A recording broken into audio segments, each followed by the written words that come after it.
कैसे हैं आप सब? एंजॉय कर रहे हो? बिल्कुल करते रहिए एंजॉय। लेकिन अब now it's the time to study. शुरू हो जाइए। ये हमारे पास आज का जो टॉपिक है students, operation on two sets. वैसे मैंने टू ले लिया but we can take more also. So operation on sets and their properties. मैंने इसको अलग अलग डिफाइन कर दिया। इधर ऑपरेशंस ले लिया स्टूडेंट्स और इधर को ले लिया मैंने प्रॉपर्टीज। तो सबसे पहले मैं ऑपरेशन लेकर के चलूंगा यूनियन। देखो यूनियन का ऑपरेशन क्या है, पहले तो मैं आपको बता दूं इसका सिंबल क्या होता है। इसका सिंबल स्टूडेंट्स ये होता है जो आप देख रहे हैं, this is the symbol of union. इस सिंबल को एक और नाम देते हैं, इट इज कॉल्ड और ओके। अब जनरल डेफिनेशन ले लेते हैं स्टूडेंट्स, इसकी जनरली हमें क्या मतलब है, हमें कैसे पता लगेगा कि this is the mean of union. Okay, तो मैं लिख रहा हूं यहां पे to combine all elements of both sets. अगर हमारे पास टू सेट्स हैं तो to combine all elements of both sets, और अगर दो से ज्यादा सेट्स भी स्टूडेंट्स तो हम लोग क्या लिखेंगे, to combine all the elements of all sets, right. तो मैं अब आपके सामने एक एग्जांपल रिप्रेजेंट करूंगा बच्चों। Set A is there 1 2 3 4 5, right. Another set is there B, this has 6 7 और we can write here also 5 6 7 and 8, और हमें इसका यूनियन लेके आना है, ए यूनियन बी। तो ए यूनियन बी कुछ ऐसा होगा स्टूडेंट्स, डेफिनेशन को पढ़ो, to combine all elements of both sides. तो कंबाइन करो ना, 1 2 3 4 5 6 7 8, this is known as union of two sets. अच्छा चलिए, ये तो हमारा एक जनरल डेफिनेशन था। अगर हमें मैथमेटिकली बेटा इसका डेफिनेशन लेना पड़े तो क्या लेंगे, तो ले लेता हूं मैं इसका मैथमेटिकल डेफिनेशन ले लेता हूं। डेफिनेशन तो क्या होगा, A union B is equals to, देखो जरा, x such that x belongs to A और एक्स बिलोंग्स टू बी। इसका मतलब क्या है स्टूडेंट्स, कि जो एलिमेंट होगा वो या तो सेट ए के अंदर होगा और सेट या फिर वो सेट बी के अंदर जरूर होगा। चेक करते हैं कैसे, जरा ऊपर आ जाइए आप, जो आपने अभी भी एग्जांपल बनाया, 1 2 3 4 5 6 7 8 एलिमेंट्स लिए। जरा देखो, 1 यहां है, 2 है, 3 है, 4 है, 5 है, ये सारे एलिमेंट्स ए में है। अब आप 6 देख रहे हैं, आप कहेंगे सर 6 तो ए में नहीं है, तो यही तो मतलब है कि element is there in set A और इन सेट बी, वो दोनों में से किसी में भी हो सकता है। तो हम क्या देख रहे हैं, 5 is also there, okay, no issue, दो बार किसी को लिख नहीं सकते। 6 यहां से है, 7 यहां से है और 8 यहां से है। तो union means to combine all the elements of both sets, यानी दोनों सेट्स के सारे एलिमेंट्स को कंबाइन करना होता है। This is the definition also mathematically. अच्छा एक चीज और हम बार बार पढ़ते हैं, वेन डायग्राम। चलिए मैं इसके अंदर वेन डायग्राम भी डाल देता हूं आज आपके लिए। वेन डायग्राम, क्या स्टूडेंट्स आपको मालूम है ये हम वेन डायग्राम कहां से लेकर के आए? एक्चुअली एक मैथमेटिशियन थे जॉन वेन, उन्होंने हमें बताया था कि डायग्राम मेथड से भी हम सेट्स को सॉल्व कर सकते हैं, इसलिए उनके रेस्पेक्ट में इस मेथड को हम वेन डायग्राम मेथड बोलते हैं, ड्यू टू जॉन वेन। चलिए मैं यहां आपको इसी को समझा देता हूं। ये आपके सामने मैंने एक सेट बनाया है, जो आप देख रहे हैं रेक्टेंगुलर शेप में है। इस सेट को कहते हैं बेटा यूनिवर्सल सेट। इसको यूनिवर्सल सेट नाम देते हैं और इसे रिप्रेजेंट करते हैं कैपिटल यू से। ओके, इसके अंदर अभी हमने जो लिया set A and set B, so this one is set A and this one is set B. This is A and this one is B students. अब इसके अंदर हमें क्या पता लगेगा कि यूनियन का मतलब क्या है? तो यूनियन मींस क्या, अभी आपने क्या पढ़ा, to combine all the elements of both sets, यानी कि दोनों सेट्स में से। तो देखिए क्या हो सकता है, दिस कैन बी, यानी ये जो आप देख रहे हैं बेटा, this is A union B. इस पोर्शन को जो आपको नजर आ रहा है सामने, जो आप बोर्ड पर देख पा रहे हैं, ये पूरा का पूरा जो रेड एरिया है, जो रेड कंप्लीट एरिया है, that is A union B. वो स्टूडेंट्स ए यूनियन बी है। तो आपने देखा कि इसका पूरा जनरल डेफिनेशन, एग्जांपल लिया, मैथमेटिकल डेफिनेशन, वेन डायग्राम, साथ साथ इसके प्रॉपर्टीज का भी बात कर लेते हैं। जरा देखिए, ये लिखा है A union B equals to B union A. इस लॉ को कहते हैं कॉम्यूटेटिव लॉ। कॉम्यूटेटिव लॉ बोलते हैं स्टूडेंट्स, इसलिए मैंने CL लिखा है। तो इसका मीनिंग क्या है? अगर आप ए और बी को यूनियन ले, एक ए यूनियन बी करेंगे तो भी यही आएगा, और अगर बी यूनियन ए करोगे तो भी स्टूडेंट्स यही आएगा। इसलिए देख पा रहे हो, ऐसे लिखा है।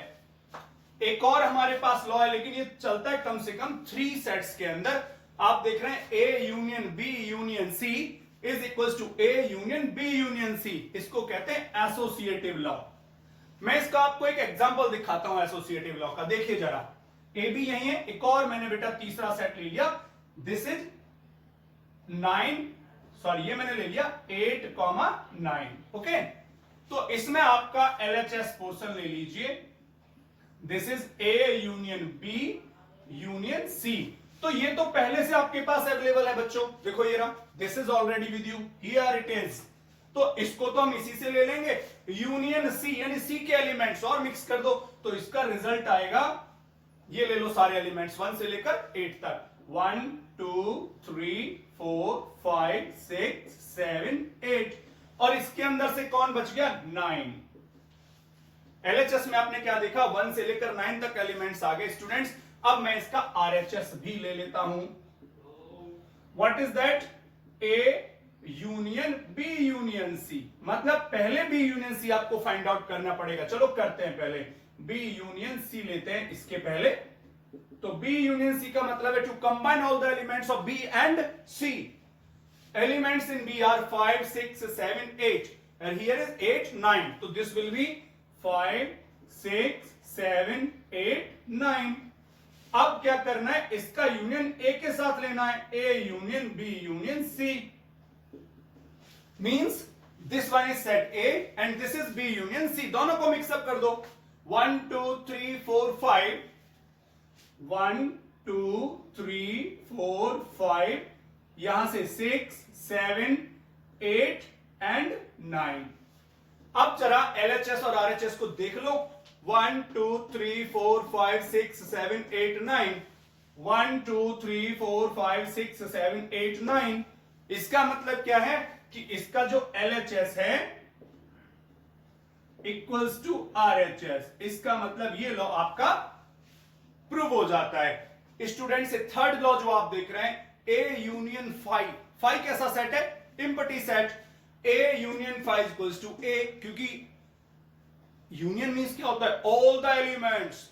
तो ए के अंदर जितने होंगे वो, और फाइव के अंदर, तो फाइव के अंदर तो कुछ मिलना ही नहीं है। इसका मतलब सारे एलिमेंट्स सिर्फ ए वाले ही आ जाएंगे स्टूडेंट्स। ये भी क्लियर हुआ। नाउ ए यूनियन ए, बेटा अगर ए और ए, जैसे हमारे सामने दिस ए अगेन दिस ए, अगर हम इसका यूनियन करेंगे तो किसी एलिमेंट्स को ट्वाइस तो हम लेते नहीं है, इसलिए सिर्फ यही एलिमेंट्स आएंगे। This one is A union universal. और यूनियन का मीनिंग क्या है? All the elements. तो यूनिवर्सल सेट के अंदर तो बहुत सारे एलिमेंट्स हो सकते हैं, ए के अंदर तो थोड़े रहेंगे। दोनों का यूनियन करोगे तो यूनिवर्सल वाले सारे एलिमेंट्स आ जाएंगे। क्यों? अब आप सोच रहे हो ए के रेस्ट ऑफ एलिमेंट्स जो यूनियन में ना हो, मान लो बेटा यूनिवर्सल का मतलब ही वही है जिसके अंदर सारे सेट्स के एलिमेंट्स मिलते हैं। और कल यूनिवर्सल सेट, कल जैसा कि आपने प्रीवियस वीडियो में भी पढ़ा होगा कि यूनिवर्सल सेट मींस क्या होता है? All the elements remaining contains in all the sets. तो ए के एलिमेंट्स ऑलरेडी आपको यूनियन में मिलेंगे यूनिवर्सल में, तो that will be the universal. Okay, तो ये आपका कंप्लीट होता है। यहां पर एक चीज और मैं आपको बताना चाहूंगा बेटा, अभी कुछ क्वेश्चंस इस पर बेस्ड हो जाते हैं। इसमें एक पूछता है क्या, एक मैं कंडीशंस बता दूं तो, if A is subset of B it implies that A union B is equals to B. ये कैसे हो गया? चेक कराता हूं मैं भी आपको। वो क्या कह रहा है? A subset of B, A B का सबसेट है। चलो वेन डायग्राम से दिखाता हूं। देखिए ये बी है और ये इसके अंदर ए है। This is A and this is B. ऐसा कैसे हो जाएगा? आपको क्लियर पता है कि अगर ए बी का सबसेट है, it means all the elements of A are in B, यानी कि B contains the whole A. तो देख पा रहे हैं, B contains the whole A. तो this union means all, union means all things. तो ऑल थिंग्स तो ये सारी हो गई हैं, और ये किसके अंदर दिखाई दे रही है आपको? This is only in B.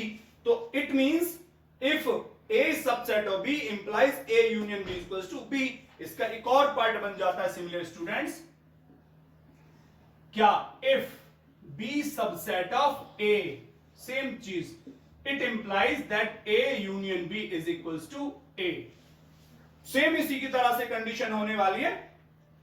मैं दिखा देता हूं आपको सॉल्व करके, यहां सामने ले लेते हैं हम लोग, वेन डायग्राम से ही चलेंगे। इसको मैं इधर दिखाता हूं आपको, देखिए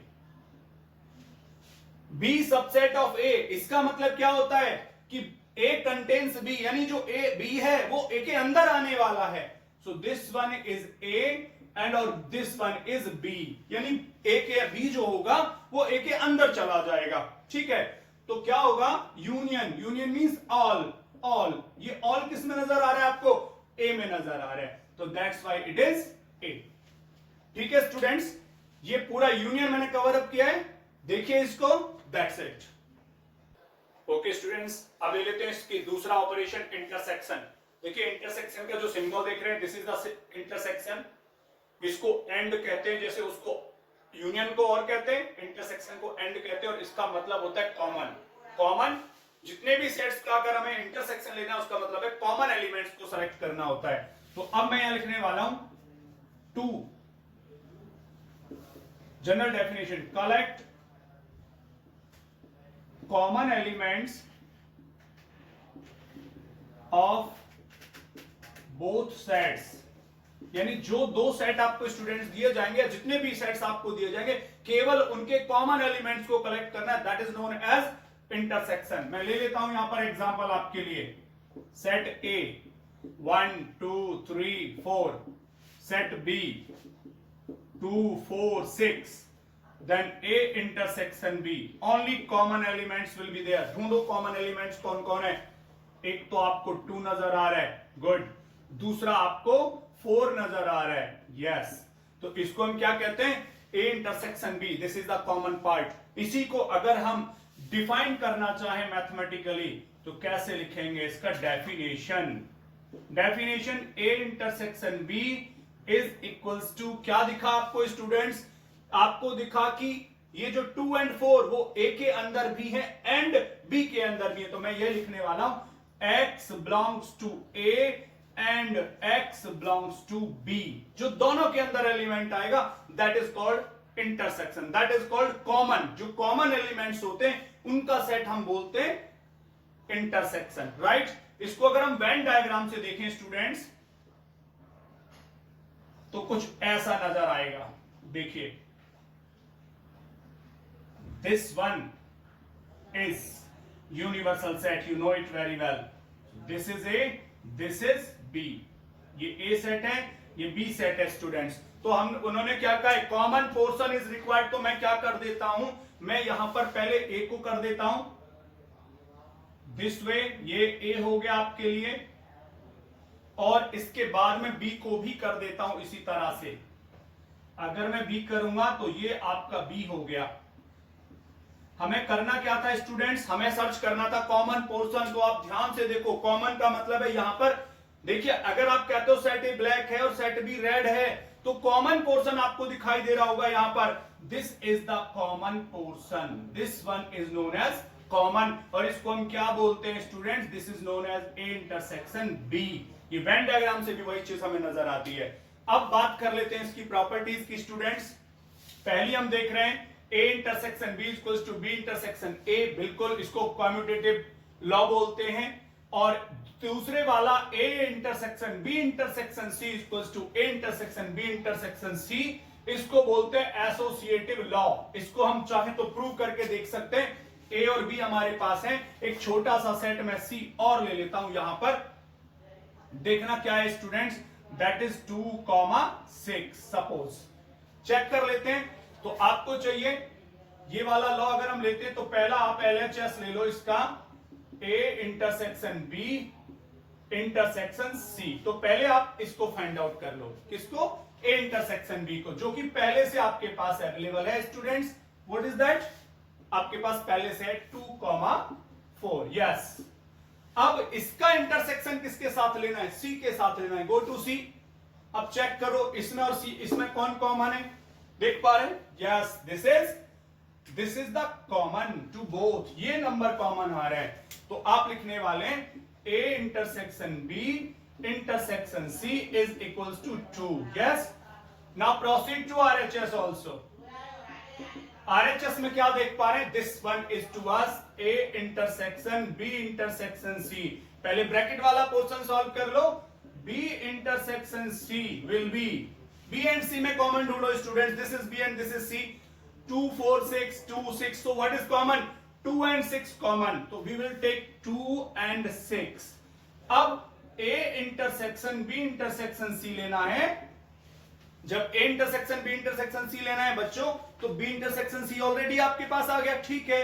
अब a के साथ भी इंटरसेक्शन सर्च करना, तो a में ढूंढते हैं। दिस इज a, इसमें और इसमें देखो कॉमन, देखो इन दोनों के अंदर मुझे तो यहां पर 2 कॉमन दिखाई दे रहा है दोनों में। Yes, so this is 2 also। What is LHS? Only 2। What is RHS? Only 2। So this way it is proved that A intersection B intersection C is equals to A intersection B intersection C। That's proved, right? उसके बाद अगर हम देख रहे हैं A intersection phi, मतलब common elements, और phi में तो एलिमेंट ही नहीं होता कोई भी। जब phi में कोई है नहीं, A के अंदर कुछ भी होगा, दोनों में कॉमन लोगे तो nothing common, phi। A intersection एक ए ही आएगा, आपको पता है। दो सेम सेट लेकर के कॉमन ढूंढोगे तो सारे एलिमेंट्स कॉमन हो जाएंगे। And this one A intersection universal, universal set of all the elements, और ए के अंदर अपने होंगे, दोनों का कॉमन लोगे, those elements will contain which is only in A. तो इस तरह से ये प्रॉपर्टी कंप्लीट हो जाती है आपका, यानी कि इंटरसेक्शन का ऑपरेशन और both properties, and that's it. चलो स्टूडेंट्स, अब इसका ले लेते हैं third operation, that is called difference. Difference दो तरीके से हो सकता है, वन a माइनस बी और b माइनस ए। दोनों डिफरेंसेस हम लोग ले सकते हैं, क्योंकि डिफरेंस का मतलब तो एक नंबर से दूसरे नंबर को माइनस करना है। a minus B and b minus A. अब की बार मैंने डिफरेंसेस और वेन डायग्राम आपके सामने लिया है। अच्छा, आ जाए, सबसे पहले हम लोग इसको लेकर के बात करेंगे। मैं इसके लिए एग्जांपल ले लेता हूं आपको। Set a 1 2 3 4 and set B is there 2 4 6 8, right? और आपको चाहिए part 1 A minus B. In general क्या कह सकते हैं? अगर आप इन जनरल सुनना चाहते थे तो A माइनस बी को कह सकते हैं only A, only A, exclusively A। सिर्फ A के अंदर वो चीज होगी जो B में बिल्कुल नहीं होगी। तो करना क्या होता है? How can we operate it? We will have to subtract only the common elements of both sides. यानी ये देखिए, ए से हम बी को माइनस कर रहे हैं, ए से बी को माइनस कर रहे हैं, तो देखिए कौन कौन माइनस हो जा रहे हैं। अगर मैं ए में से 1 ले जा रहा हूं तो देखो 1 है नहीं, बच गया। और अगर मैं 2 को लेके जा रहा हूं तो 2 से 2 कैंसिल हो जाएगा, ये नहीं ले सकता। 3 को अगर लेना है स्टूडेंट्स तो 3 नहीं है, 3 बच गया। और अगर मैं 4 को सेलेक्ट करता हूं तो 4 से 4 कैंसिल हो गया। This is A minus B. It means only in A not in B। तो इसको अगर आप डेफिनेशन देना चाहते हो, so this way we can write definition A minus B is equals to X such that X belongs to A but X does not belongs to B। यानी वो elements होते हैं A माइनस बी में जो सिर्फ A में होते हैं, ओनली A में होते हैं, B में हो ही नहीं सकते। चेक करो, A माइनस बी में कौन कौन है? 1 and 3, 1 and 3 ओनली A के अंदर मिलेंगे। चेक कर लो, 1 and 3 are only in A। लिखा क्या है? Not in B। जरा B में चेक करो, है ही नहीं, तो definitely this is known as A minus B. Okay, और अगर हम इसका वेन डायग्राम देखें तो इधर आ जाइए। This is known as only A और एक्सक्लूसिवली A, यानी सिर्फ A दिखाई दे रहा है आपको। ये आपको जो रेड मार्क लगा है, दिस इज ओनली A और it can be said as A minus B. देखिए आपको ध्यान से। अब इसका मैं पार्ट नंबर 2 ले लेता हूं। b माइनस ए, तो एग्जाम्पल वही ले लेंगे, b माइनस ए को लिखेंगे तो आपको करना क्या है, elements remaining in B check करना है। तो बी से ए को, अगर मैं पहले 2 को सेलेक्ट करके लाना चाहता हूं लेकिन 2 में से यानी कि बी से ए को माइनस करके लाना है, तो 2 से 2 कैंसिल हो जाएगा, मैं नहीं ले सकता। फिर 4 को देखिए, 4 भी कैंसिल हो जाएगा, वो भी मैं नहीं ले सकता। बचा 6, क्योंकि यहां 6 है ही नहीं, और उसके बाद बचता है 8। ओके, तो इसकी डेफिनेशन भी ऐसे ही बन जाएगी स्टूडेंट्स। क्या बन जाएगी, अगर आप b माइनस ए को डिफाइन करना चाहते हैं, डेफिनेशन देना चाहते हैं, इसका डेफिनेशन ऑफ b माइनस ए, तो फिर से वही कहानी, x such that x belongs to a, sorry, x belongs to b but x does not belongs to a। मतलब ये हुआ कि only those elements which are in b not in a, check करें, 6 and 8 go to there, 6 and 8 are only in b but not in a, यही meaning होता है difference का। और सिमिलरली अगर मैं इसको बात करूं तो इसका मतलब है only b और एक्सक्लूसिवली बी, यानी सिर्फ बी। चेक करिए, रेड मार्क में दिख रहा है, दिस इज ओनली बी आपके लिए है, और ये इसका डिफरेंस का ऑपरेशन कंप्लीट हो जाता है। That's it. चलते हैं स्टूडेंट्स, इसका फोर्थ ऑपरेशन लेकर के, कॉम्प्लीमेंट ऑफ ए सेट, यानी एक सेट का कॉम्प्लीमेंट क्या होता है, इसको हम रिप्रेजेंट करते हैं या तो ए डैश से या एक कॉम्प्लीमेंट दिस वे। मैं इसको आपके सामने डिफाइन करता हूं बेटा, लेट U मतलब universal, be a set of first 10 natural numbers। Okay, देखिए this is U 1 2 3 4 5 6 up to 10 and there is another set A। यहां एक और सेट A ले लेते हैं जिसके अंदर आ रहे हैं मान लो 2 5 7 9। So now about its complement, इस ए सेट का कॉम्प्लीमेंट क्या होगा, तो A complement is equals to universal minus A, यानी जो आपका यूनिवर्सल सेट है उसमें से ए के एलिमेंट्स हम माइनस कर देंगे तो we will get its complement. तो माइनस करिए, सब्ट्रैक्शन आपको आता ही है, तो हम अगर फर्स्ट को लेंगे नहीं है तो फर्स्ट आ जाएगा, 2 लेंगे कैंसिल हो जाएगा, 3 आएगा, 4 देखें यहां जरा, नहीं है, आ गया, 5 कैंसिल हो गया और 6 भी आ गया, 7 लेंगे तो कैंसिल हो जाएगा, देन 8 आ गया, 9 फिर कैंसिल हो जाएगा, देन 10 आ गया। तो इसमें हम क्या देख रहे हैं, अगर मैं इसकी डेफिनेशन की बात कर रहा हूं तो ये सारे एलिमेंट्स सिर्फ कहां हैं, ये सारे एलिमेंट्स यूनिवर्सल में तो हैं बट ए में नहीं हैं। तो अगर आप इसका जनरल डेफिनेशन लेना चाहते हैं तो this will be the definition, क्या, A complement is equals to x such that x belongs to A, sorry, x belongs to universal but x does not belongs to A, यानी वो elements जो universal set के अंदर तो होंगे लेकिन set ए के अंदर नहीं आएंगे, उनको हम क्या बोलते हैं, कॉम्प्लीमेंट बोलते हैं, ए कॉम्प्लीमेंट बोलते हैं। इसको जरा चेक कर लेते हैं वेन डायग्राम से। देखिए जरा इसका वेन डायग्राम ध्यान से देखें, ये यूनिवर्सल सेट है हमारे पास and this one is A to us. तो इसका रिमेनिंग पार्ट जो आप देख रहे हैं students, that is A complement. तो वही बात तो थी, A complement which is not in A, जिसका भी आप कॉम्प्लीमेंट ले रहे हैं। देखिए जनरली कैसे समझ सकते हैं, आप जिस चीज का कॉम्प्लीमेंट लेना चाहते हैं इसका मतलब वो उसके अंदर नहीं है। A complement means the elements which is not in A, जो ए में नहीं है, that is known as complement of that set. अब इसका प्रॉपर्टीज देख लेते हैं, ए यूनियन ए डैश, मतलब ए और ए के कॉम्प्लीमेंट को अगर आप यूनियन बना दोगे डेफिनेटली आ जाओ, ये ए है और ये इसका कॉम्प्लीमेंट है, अगर दोनों को यूनियन करोगे तो डेफिनेटली यूनिवर्सल सेट आ जाएगा। ए इंटरसेक्शन ए डैश, भाई मतलब ही यही है, क्योंकि ए कॉम्प्लीमेंट का मतलब है द एलिमेंट्स नॉट इन ए, देखो ये लिखा एलिमेंट्स नॉट इन ए, तो नथिंग इज कॉमन, 5 आएगा। ए कॉम्प्लीमेंट का कॉम्प्लीमेंट दोबारा से लोगे तो फिर से ए आ जाएगा, मैं यहां निकाल के दिखा देता हूं आपको वापस, दिस इज ए कॉम्प्लीमेंट, ले लो इसका कॉम्प्लीमेंट, इसका मतलब हुआ यूनिवर्सल माइनस ए कॉम्प्लीमेंट, क्योंकि जो जिसके ऊपर कॉम्प्लीमेंट है उसमें से डिफरेंट सेट को हम माइनस करेंगे। अगर आप ऐसा करते हो तो यूनिवर्सल में से कॉम्प्लीमेंट हटा दो, 1 नहीं आएगा, 2 आएगा, 3 4 गायब, 5 उसके बाद 6 गायब, 7 और 9। आप जरा ध्यान से देखो ए के अंदर 2 5 7 9, 2 5 7 9, तो कौन आ गया स्टूडेंट्स दोबारा से ए। तो इसलिए मैंने लिखा था यहां पर ए कॉम्प्लीमेंट का complement again A. And now this is 5 complement. 5 कैसा होता है, एम्प्टी सेट होता है, कोई एलिमेंट नहीं होता, उसके कॉम्प्लीमेंट में सारे एलिमेंट्स होंगे, मतलब यूनिवर्सल हुआ।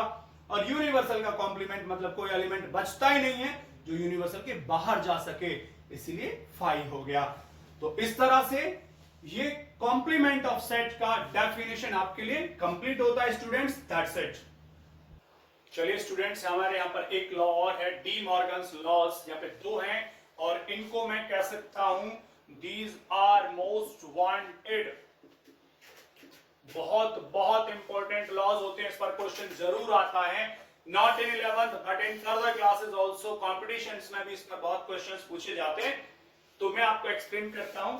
जनरल तो आप कर ही सकते हैं, नंबर्स लेकर के मैं वेन डायग्राम से एक्सप्लेन करूंगा। This one is A intersection B whole complement is equals to A complement union B complement, first law. And second one is A union B whole complement is equals to A complement intersection B complement. इसको हम Venn diagram की help से समझेंगे students.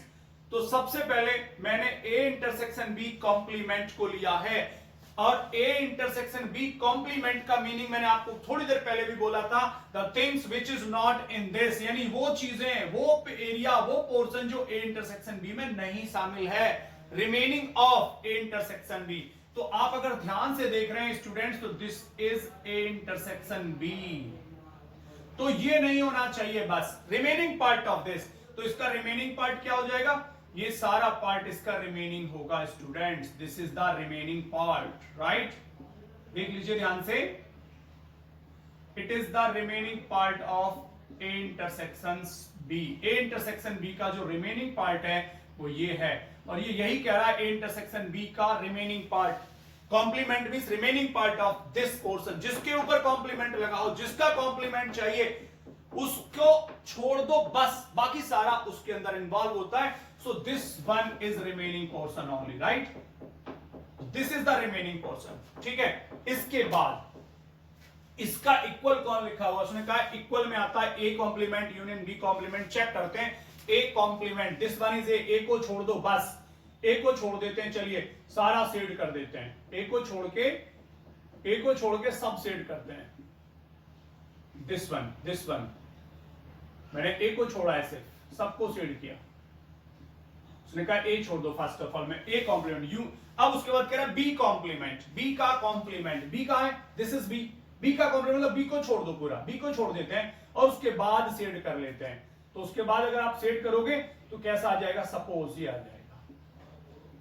B को नहीं लेना है, B को नहीं लेना है, बी को नहीं लेना है, बी को नहीं लेना है। बी कॉम्प्लीमेंट का मतलब होता है बी को नहीं लेना। ए कॉम्प्लीमेंट का मतलब ए नहीं लेना, तो मैंने ब्लैक वाले पोर्शन में ए नहीं लिया था, और बी कॉम्प्लीमेंट का मतलब है बी नहीं लेना, तो मैंने इसमें बी नहीं लिया, रेड वाले पोर्शन के अंदर, आप देख लीजिए।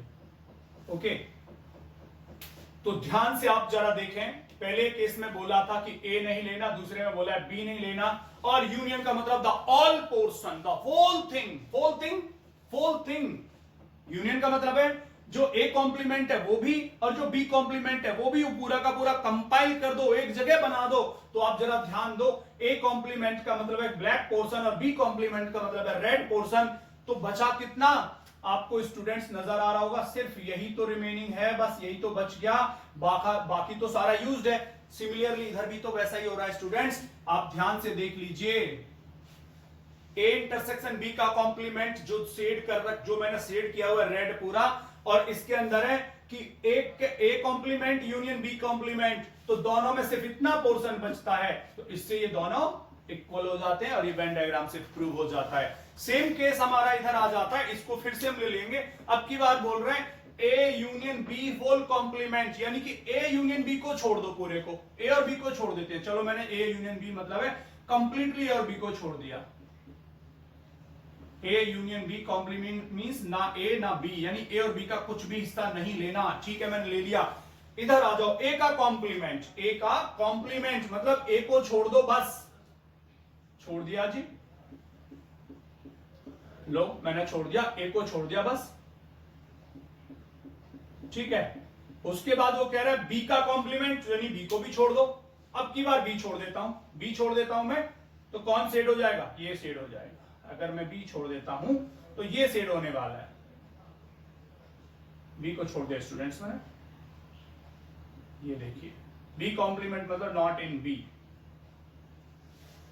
अब आपसे उसने कहा दोनों का कॉमन पोर्शन टू बोथ, जो दोनों में कॉमन आ रहा है, दोनों में कॉमन कौन आ रहा है, यानी जहां पर आपको रेड भी दिख रहा है और ब्लैक भी दिख रहा है, common portion of red and black. तो ध्यान से देखो, अगर मैं सिर्फ इसको देख रहा हूं तो इतने पोर्शन में सिर्फ ब्लैक नजर आएगा आपको, और अगर इसे देख रहा हूं तो सिर्फ इसमें रेड नजर आएगा। बट कॉमन कहां कहां दिख रहा है, ये देखो पूरा पोर्शन जो रिमेन दिखाई दे रहा है इसमें, या देखो ये देखो इसमें पूरा, मतलब ए को छोड़ो और बी को छोड़ो, जरा उसके बाहर देखो, ए और बी को छोड़ के उसके बाहर देखो स्टूडेंट्स, वहां आपको रेड एंड ब्लैक दोनों आएंगे, क्योंकि इंटरसेक्शन का मतलब है कॉमन टू बोथ, जो दोनों में दिखाई दे रहा है। तो रेड एंड ब्लैक मिक्सअप हो रहा है, तो इसलिए दोनों भी एक दूसरे के इक्वल हो जाते हैं, और इस तरह से डी मॉर्गन्स लॉ प्रूव हो जाता है। अब स्टूडेंट्स इतनी मेहनत की है तो भैया कमेंट शेयर और लाइक तो बनता है students. Thank you very much, that's it.